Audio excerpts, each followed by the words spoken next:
Hey, everybody, welcome back to the show. This is an exciting one. We've been through a weird market over the past year. So if you're kind of starting over or you're a born again virgin, let's say, in the business or whatever, we're going to be talking about that today with my buddy, Kenny Garza, about if you have a chance to start over, what would you do differently, whether it's systems, mindset stuff, things around your goals, your marketing strategies, financing is obviously people have had their cheeses kind of been moved there. We're going to talk about all those things today. So if you're at the cusp of starting over, this will be a great show for you.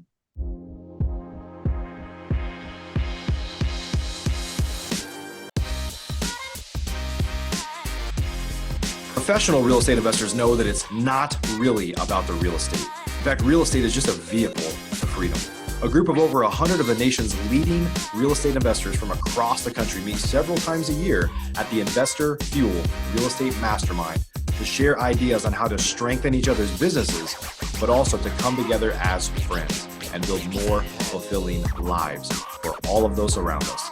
On today's show, we're going to continue our conversation of fueling our businesses and fueling our lives. I'm glad you're here.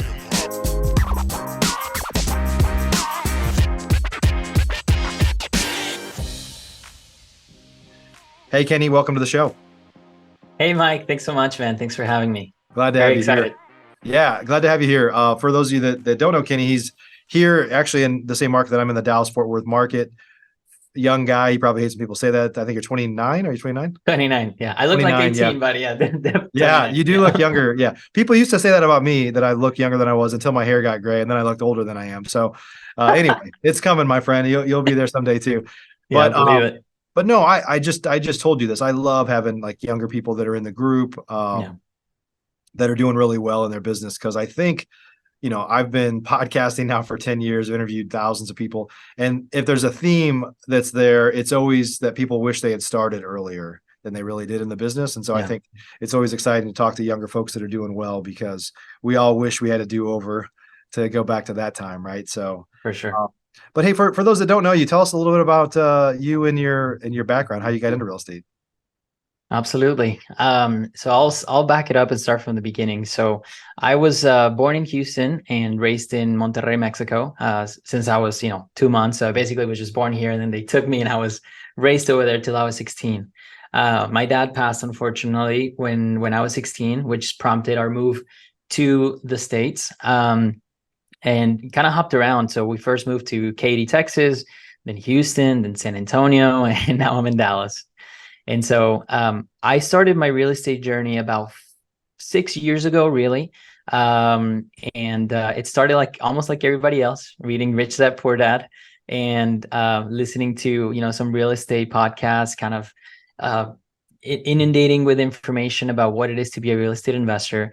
And it took me like 4.5 years after I started education to start. So I definitely had some of that analysis paralysis, just a little scared to actually get started. But I did start as a mortgage loan officer, so I thought that was going to be but I want to learn about real estate investing, so I'm going to learn how to underwrite deals, which I didn't learn how to do that as a mortgage lender. I learned about rates and payments, but not how to be an investor. So I did that for 3 years until 2021. So February of 2022, I went full-time real estate investing. So it's been about 1.5 years now, or full-time investing. That's awesome. Yeah. And what some folks don't know that might be listening to this is that is probably, I talked about, it's common that people wish they had started earlier, but probably the most common thing ever said on the show is that folks used Rich Dad Poor Dad as a catalyst to get started. And of course, I hired Robert Kiyosaki to speak to our Investor Fuel group a few quarters back. So that was pretty cool, right? If that was a catalyst for you and you got to see him speak now, it was a different conversation than what anybody's expected, because we went down a different rabbit hole. And those of you guys that follow Robert Kiyosaki probably know what I'm talking about. But anyway, that aside, it was kind of cool to see somebody that motivated or inspired you to get started in the business, I assume, right? Oh my gosh. It was full circle. It was like, you get to meet one of your heroes or whatever. But it was an unforgettable experience for sure. Yep. Cool. So we're going to talk about kind of starting over, whether it's a change in your business, a change in the market. And I think there's a lot of folks that moved to the sidelines over the past year and now they're getting started again. What's cool is there's a lot of people in our group, in our mastermind group, that are having the best year they've ever had right now, which is after, maybe having a terrible Q4 last year, Oh yeah, Q1 it was this terrible. year, Yeah. right? But it's a chance to kind of renew yourself, right? And just say, okay, if you've pulled back at all, and there's a lot of people that never, they never stopped. They just kind of pivoted. If you've stopped, or even if you just kind of pulled back, it's an opportunity to kind of revisit everything. What do I need to do from a marketing standpoint, exit strategies? I have the opportunity to change my systems and processes before I start ramping things back up. And so those are some of the things we're going to talk about today. So Yeah. but it all starts with goals, like what you want to accomplish, right? So what kind of Exactly. guidance can you give people on really getting clarity around your goals and what you're trying to accomplish? I think what's interesting about this is I had a very interesting experience leaving my W-2 as a mortgage LO. Basically thought I was welcome, and then the moment I decided to leave, I wasn't so welcome after all, or as I thought.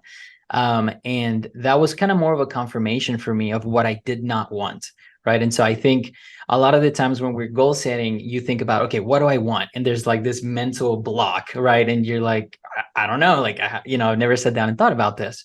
But what I found is if we maybe start from the negative of what I don't want, right, you start clearing the way for like, oh, so if I don't want this, then, what's the opposite of that, right? So Yep. defining that's helped me and my fiance Camille a ton, defining what it is that we don't want to leave way or pave the way for what we do. And then why are we doing this, right? For us, this is a lifestyle business where we get to meet amazing people like yourself, Mike. And, you know, um, that's just ultimately, we want to travel. We want to live this incredible life. And that's really what's kept us going when times get tough, to be honest. Yeah. I think, one of the other cool things about you're an investor fuel member as well in the mastermind Yes. is you see people that have created a lifestyle business that are able to do a bunch of stuff with their families that they couldn't do for in probably any other area other than real estate investing. And there's also people that are doing 600 or 800 deals a year that have Yeah. 70 to 100 person teams, and they operate in multiple markets. And Yeah. that's like, personally, that I'm inspired by that, but I don't want that, right? And so I'm probably somewhere Yeah. more, I've always been somewhere more in the middle, but it's just cool to see lots of other people that are models for the type of business that you want to maybe build, right? And I think if you're Hmm. starting over and you have the type of business that you didn't want to have, this is an opportunity to pivot and change that. It could be adding a partner or losing a partner. It could be Yep.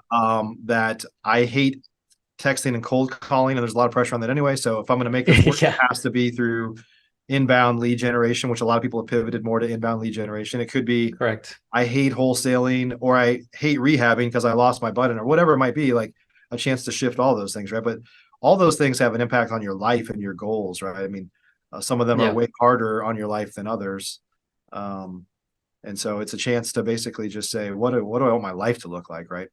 Yeah. Well, and I mean, I can give you a pretty um clear example of this. I mean, all the way up till May this year, I was in a business partnership, but we decided to amicably split. And since then, I had a moment to pause, right, and to think, okay, how do I want to rebuild my business? Right. And we were doing cold calling, cold texting, and it is still working and it does work, but that's not, it creates a different environment for your sales team and your operations that I personally did not want any longer. Right. So I was like, okay, I have a moment in time where I get to pause, and now I have, a year of experience under my belt. How do I want to reinvent this, or myself, right? How do I want to reinvent myself, or what do I want my new business to look like? And so I've completely pivoted from all of the outbound channels. So I don't do cold calling. I do not do cold texting.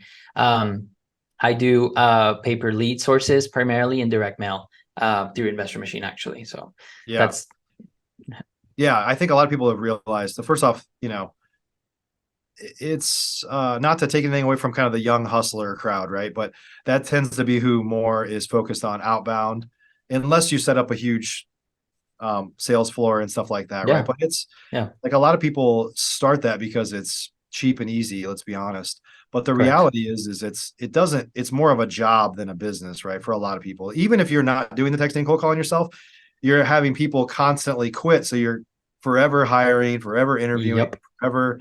And it's like that is almost a business in and of itself that might be a necessary evil to get you up over the hump to get started. Or it might be the type of thing that you're Yeah. like, if I have to do that, I don't want to be in this business at all. And there's people that love it, by the way. And maybe they're like, I'm always going to do this forever because I love that part of the business. But it is a grind for people that don't love it. Yep. Could not agree more. Absolutely. Yeah. Yeah. Awesome. Well, so let's talk a little bit more about what else should we miss on marketing strategies? I think, one of the things that I talk a lot about is marketing enough to hit your goals. So kind of playing off of the goal setting is Correct. at the end of the day, if you know what it is you want to accomplish, if you're like, hey, I need to make, let's just make it up. I need to make 50,000 a month, $100,000 a month, whatever that number Yeah. is. Then it's like, okay, well, what's your average deal size based on your exit strategies, whether you're wholesaling or rehabbing? So how many deals would you have to do in a month to make that happen? And then how many leads do you need to get that many deals? And you can just really Right. reverse engineer your business. Now it's not as an exact science as making pizzas or tacos, but if you set it Yeah. up right properly, over time, you're going to get pretty close to saying, hey, to get this many deals a month based on my exit strategies, I need to get this many leads. To get this many leads, I need to do this much I need to spend this much on marketing and these channels, right? So Yeah. what else is there from a marketing standpoint that you want to discuss here? I think I'd like to, I've gotten approached by newer people or people that are going through kind of like this reinventing, right? New market, new strategies. Like, how do I do this? And what I like to remind people is that it's not a Mike thing, it's not a Kenny thing, it's not a Camille thing, right? Like the numbers are the numbers, right? Like I'm not successful because I'm Kenny. You're not successful because you're Mike. It's because of our systems, of our processes, because of we know if I put I don't know, $5,000 into marketing, the average ROI on a pay per lead, you're shooting for 6. So that's going to be a 30K revenue. Well, does that match right with the average wholesale in your market? Are you kind of on track for that, right? Like, okay, yeah, if the average wholesale in my market's 25, based on my expected ROI, if I can put 5, I can probably get, 25 minimum or 30K. Yeah. Then you start really, really building something special because you get to back into those numbers and you remove that, I don't know, like mysticism about like, oh, if I put dollars here, what am I going to get back? It's just like, look at the data, rely on other peers, or like in investor fuel, right? We all share our information and you Right. get to see kind of trends, right? And then just Yep. understand that as long as you're doing all the right things, you're going to get the results, right? Like, and it has nothing to do with you being who you are, but with all the things that you actually do, right? So I would Right. say that that's a big one for me. Yeah. Yeah. And I think with marketing too, I'm obviously partial because I own an agency, Yeah, but I see a lot of folks that are like, they feel like they're stuck and they can't grow their business, but they haven't spent more on marketing. Like they're like, right. I'm trying to squeeze more out of what I'm already doing. And it's like, if you could get a return on that investment, why aren't you willing to invest in yourself? Because at the end of Exactly. the day, marketing is what drives this business. It's the lifeblood of this business. And if you can get a 4 to 10x return on something, like put in $1 and get back 4, 5, 6, like how many times a day are you willing to do that? And that's ultimately what it comes down to. Now, of course, that implies that you're good at closing, you're great at follow up, you have all the Yeah, systems and processes. exactly. Like those Exactly. things have to exist. But once you're great at closing and you have a good follow up process and all that, it's just a matter of, do you have the capacity to take on more leads? And if you do, why not? As long as your goals are to grow, like that's what you have to do, is spend more, right? Absolutely. Absolutely. I mean, and then I think the cool thing is you get to, as the months go by, and I think it's really important for you to have, the right KPI sheets and the right systems. And I think that's something that we want to touch on as well is, if you have the opportunity to reinvent your business or restart it in a certain way, assuming you have some experience, like, well, knowing what you know now, what would you do different, right? When you're starting out, and you'll see that Yeah. you can save so much time, right? Like, because you're not learning anymore, right? Now you're just, you put in your time and now you just get to go and execute. Right. Let's talk about systems a little bit because I think what Yeah. happens, again, on the theme of starting over, renewal, like, is I kind of believe probably all entrepreneurs, but yeah, obviously we're real estate investors here, is that we pick up bad habits Yeah. all throughout the year, right? Or throughout the Yeah. quarter, let's say. And you almost need to, whether you're starting over or whether you just have this period of reflecting and saying, hey, I'm doing a bunch of stuff that we shouldn't be doing, or we picked up these bad habits, or we have moved away from things that we thought were really good to do just because of some dumb reason. Usually it's like, hey, we ran out of thank you cards. So we stopped sending thank you cards to Yeah. sellers, and I see the impact of that now. Like, why did we stop that? Oh, we ran out and we never ordered them again, and we just didn't do it. And so we all pick up bad habits. So Yeah. whether you're starting over or you're just using this quarterly process of reflecting on what should we be doing differently, let's talk about that in the context of systems. I think Yeah. what else happens is you stop using systems the way you were, or you adopted some system that doesn't really make sense, but that's kind of what we're using now because our CRM might do all that. Why are we using this third party system and they don't even integrate or whatever? Or we our system isn't tracking our KPIs the way that we want to, so we're Yep. supplementing with an Excel spreadsheet, and Yeah. it's got a bunch of stuff stuck together with Scotch tape and bubble gum. Let's Yeah. talk a Yeah. little bit about kind of a renewal period of reflecting on what works and probably a general theme of trying to keep it as simple as possible. Absolutely. So I would say the first thing is, at the moment I'm kind of in the solopreneur phase. I am actively building my team, but that is not an excuse to not have an operating system, right? So I think a bunch of us use Traction, right? And so that's a fantastic book. So if you haven't read it, go pick up Traction. And basically the premise of Traction, more so than the actual operating system in which your business should function, such as having daily huddles and quarterly goals or rocks, right? That's what they call it. I think something that really stood out to me was the idea that as a solopreneur, you have to learn how to wear all three hats, right? You have the technician, you have the manager, and you have the entrepreneur. And so I think a lot of the times we get caught in the technician, and what it means is just basically the constant doing, right? So you're just Right. calling, trying to get leads, trying to get deals, you get some money in the door, but then the month goes by and you didn't document anything. You don't know how to replicate the same success you had the month prior because you didn't keep up with your CRM. You don't know how many leads it took you to get an appointment, how many appointments to a contract signed, and even then from a contract signed to contract closed, right? Because there's some fallout there as well. And so from a CRM perspective, I mean, there's a ton out there that are very friendly to use. One of the most popular ones obviously being Podio. I was in Podio. I've transitioned now into Salesforce. But just having somewhere where you can document how many leads are you getting, right? I actually go from gross leads, meaning any leads that you get, to net leads that are, yes, I'm the seller, yes, I'm interested in selling. And I actually kind of I go pretty deep into my KPIs, but So you don't like that is one of the problems with real estate investing is like everybody defines a lead a little bit differently, but you're sure. saying you take a lead as just gross, like anything, any contact whatsoever, and then you narrow it down to true opportunities. Exactly. Yeah. Exactly.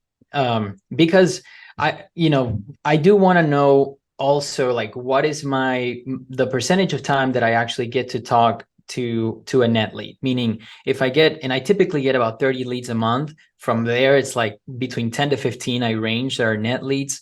And that starts helping me understand, hey, there's opportunity here, right? Like, I'm not doing a good job with connecting with my leads because I should be, I think, at around 80% is like industry standard from gross to net.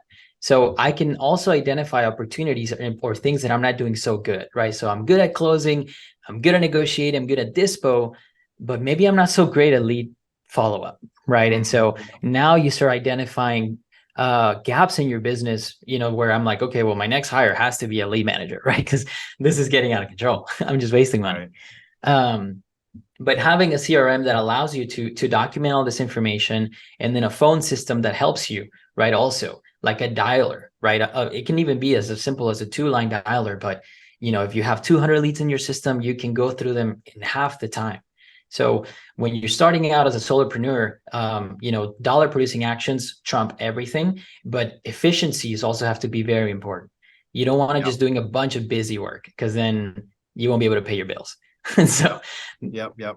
Yeah, and I think using your systems too to um assign accountability. Like a lot of real Yeah, estate investors, especially if you're starting over, probably some of the bad habits you picked up is really important areas of the business that should be a KPI you're tracking, but either you're accountable as the owner and therefore maybe you're not being held accountable, or you yep, assign it to somebody on your team that is, they're generally accountable, but you're not really measuring it properly to know whether they're doing their job or not. And so absolutely, I think it's an opportunity to kind of set up your KPIs in a way to where your whole team is accountable, regardless of how many people are on your team. But there's just absolutely. really critical KPIs you need to track in this business, from lead to conversion metrics, and ROAS on your marketing, Yep.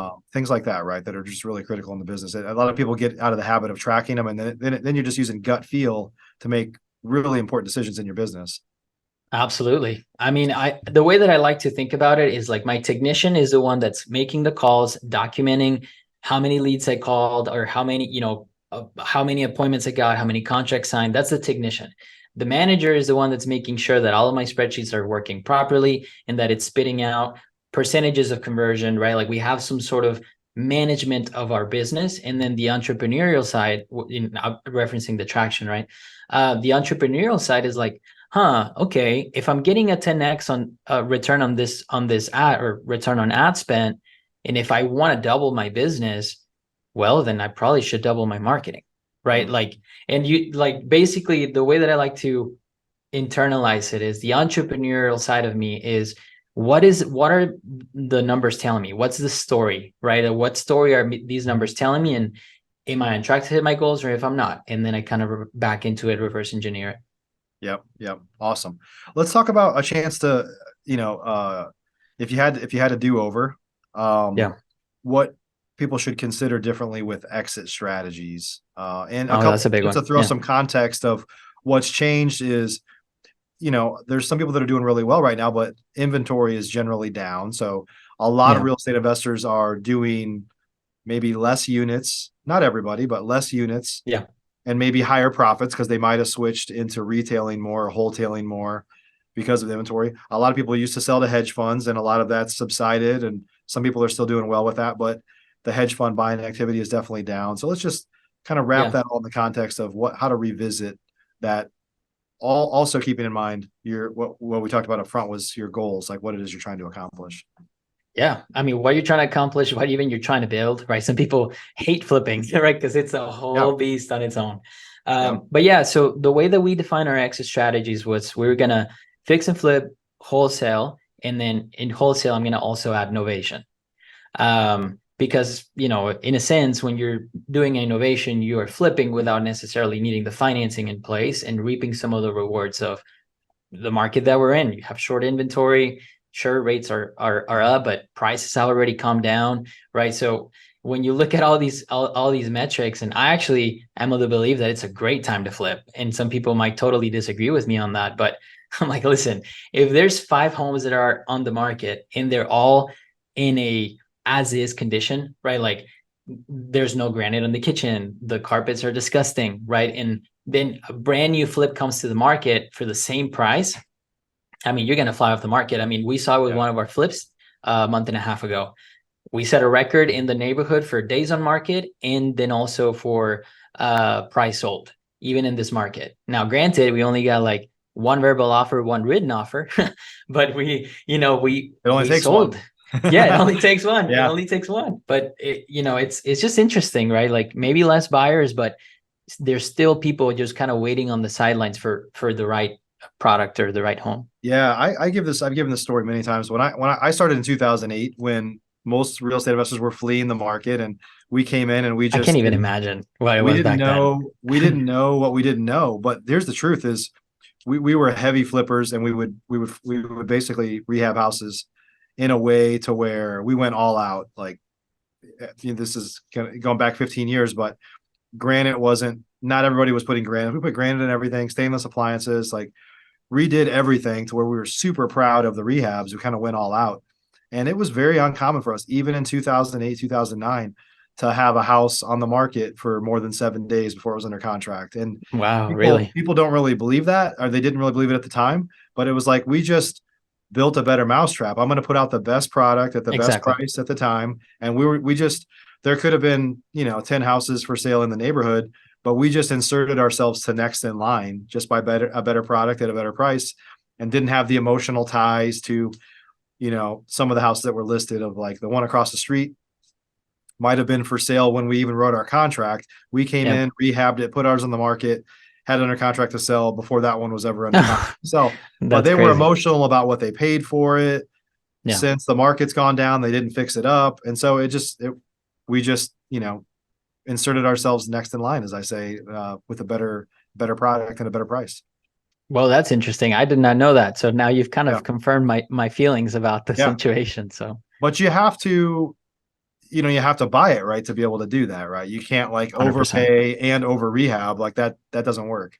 Yep. Yep. 100%. Yeah. So that's, yeah, I mean, and as far as wholesaling goes, yes, hedge fund activity has been down, but to be honest, what we found is that they are still the most reliable buyers, right?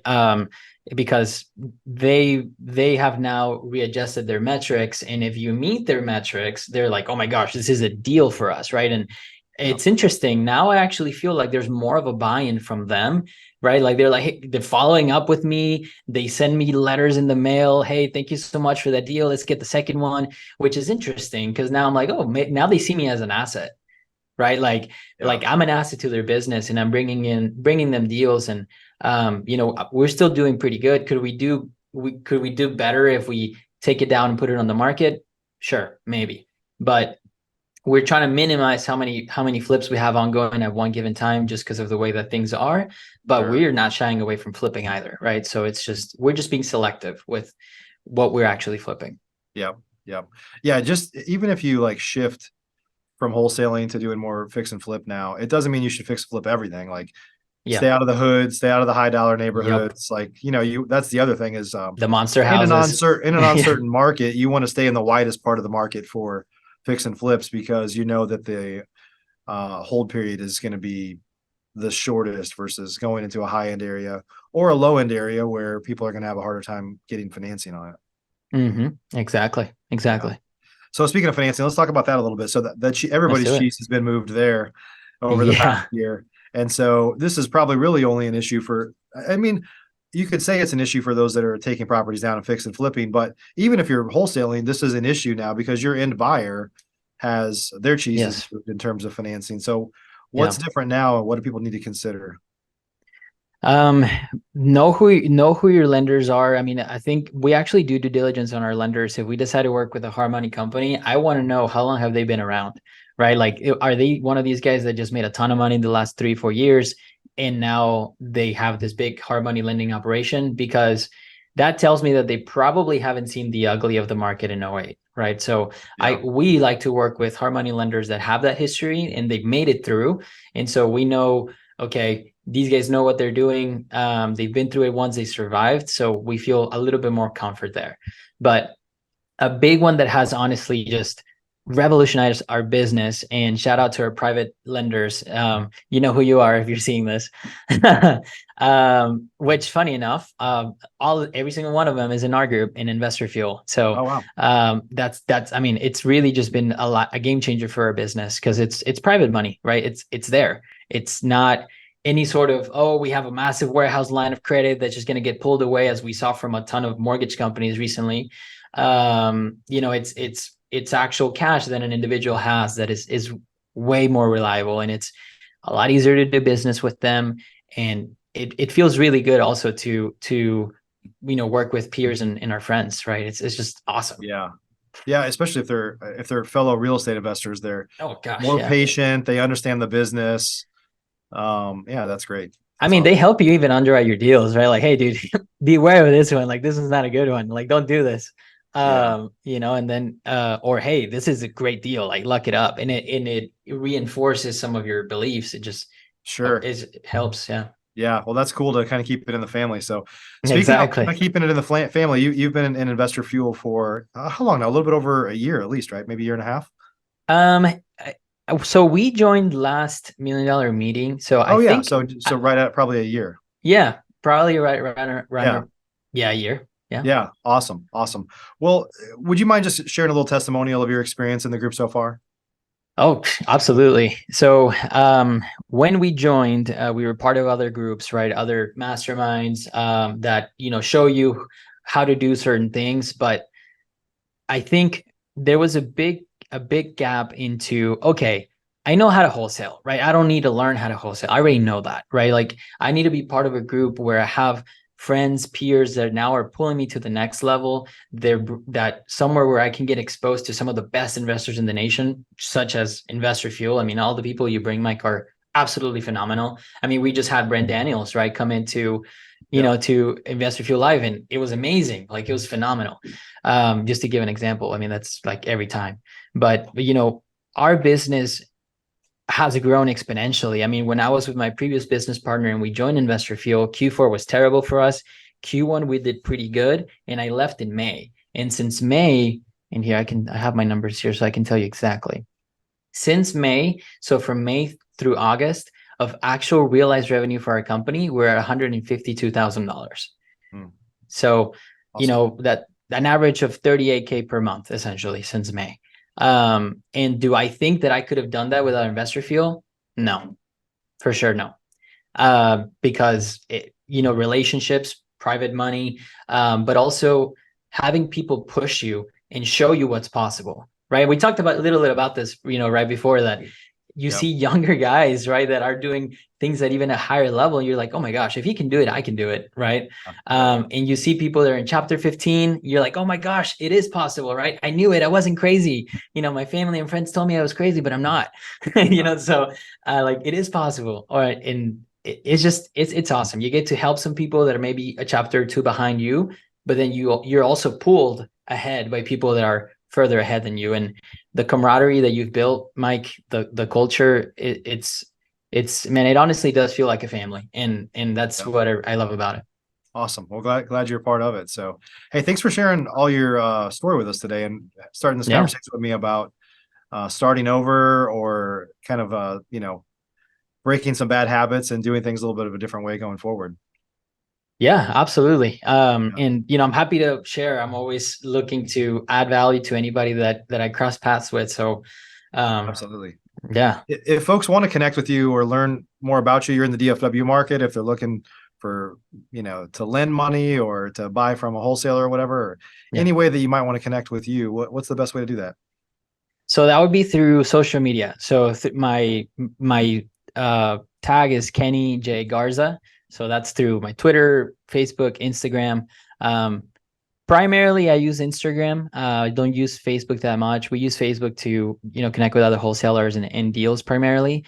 But I do check my Instagram to chat with people and hang out. But yeah, I mean, reach out and happy to get on a quick call, 15 minute, and see how we can collaborate. Yeah, awesome. Well, Kenny, hey, thanks again for spending some time with us today. Yeah, for sure, Mike. Thanks for having me, man. This Good is stuff. And fantastic. excited to see where you take your business from here. Yeah, yeah, me too. I'm Yeah, excited. it's funny talking. From my perspective, you're a young guy. You're 29, and we were just talking about somebody in the group that's Yeah, 20 yeah, it's and insane. doing 20 plus deals a quarter right now. Pretty amazing. So that's And always he's not the only one, right? Like you yeah, have a couple more also that are just killers that are in their yeah, young 20s, and it's yeah, just insane. Yeah, I yeah. was not yeah, I was not doing that in my young 20s. I wish I was, No, no, but no, no, no. I don't yeah. want to. I can't even publicly talk about what I was doing in my early 20s. Yeah, let's Yeah, end it now. yeah. Everybody, hey, thanks. Hope you got some good value from today. Investor Fuel really is an amazing community. We've got a lot of amazing investors like Kenny and a couple hundred of members actually. And so our next event is actually coming up pretty fast. If you're interested at all, you should go to investorfuel.com and there's a button where you can learn more about us, a little bit of a video, tell you more about what the group is like and the opportunity to schedule a call if it makes sense. So hope you got some value from today. We'll see you on the next show. Are you an active real estate investor? If so, and you want to latch on to the power of surrounding yourself with over 100 of the nation's leading real estate investors, all committed to building stronger businesses and living richer, fuller lives, you should jump on a call with us to learn more about Investor Fuel. Simply visit investorfuel.com to get started.